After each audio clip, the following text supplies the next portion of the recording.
Imagine being completely alone. Not for an hour, not for a day, but for years.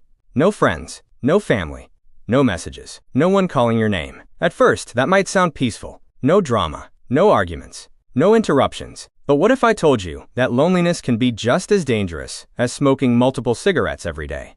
And that the loneliest thing a human can experience isn't actually being physically alone? The answer is far stranger and much more terrifying. When most people think of loneliness, they imagine someone sitting alone in a room, maybe staring out a window, maybe eating dinner by themselves, maybe spending hours without speaking to another person. But scientists have discovered something surprising. You can be surrounded by people and still feel completely alone. Think about that. You could be standing in a crowded city, working in a busy office, even sitting with friends, yet feel like nobody truly understands you. Because loneliness isn't about the number of people around you. It's about connection. Imagine you're at a huge party. Hundreds of people are talking, laughing, having fun, but nobody talks to you. Nobody notices you. Nobody cares whether you're there or not. Suddenly, being surrounded by people feels worse than being alone. Why? Because humans are social creatures. For most of human history, being separated from your group was incredibly dangerous. Thousands of years ago, being alone could mean death. No protection, no help, no food sharing, no safety. Your brain evolved to treat social rejection as a serious threat, and that ancient survival system still exists today. This is why being ignored can hurt so much. In fact, brain scans have shown that social rejection activates some of the same brain regions involved in physical pain. Think about that. Your brain reacts to emotional exclusion almost like an injury. That's why being left out feels terrible. Why being rejected hurts, and why loneliness can become so overwhelming.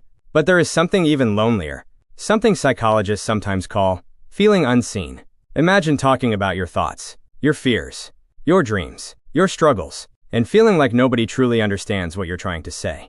People hear your words, but they don't really understand you. That feeling can exist even inside relationships, even inside families, even inside friendships. And many people describe it as one of the loneliest experiences imaginable. Because deep down, humans don't just want company. They want understanding. Think about your favorite friend, or someone you trust deeply. Why do you enjoy being around them?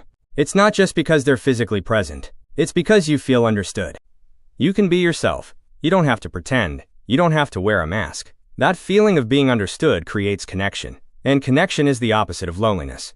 Researchers have found that chronic loneliness can affect both mental and physical health. People who feel isolated often experience higher stress levels, poor sleep, anxiety, and lower overall happiness. It's as if the brain constantly sends out the same signal: find your people. Because throughout human history, humans survive together, not alone. But here's the good news.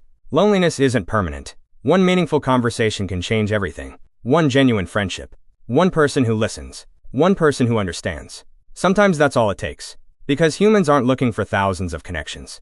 We're looking for real ones. So, what is the loneliest thing a human can experience? It's not living on a deserted island. It's not sitting in an empty room. It's not even being physically alone. The loneliest thing is feeling invisible. Feeling misunderstood. Feeling like nobody truly sees who you are. Because at the end of the day, humans don't just need people around them. They need people who understand them. And maybe that's why the most powerful words someone can hear are, "I understand."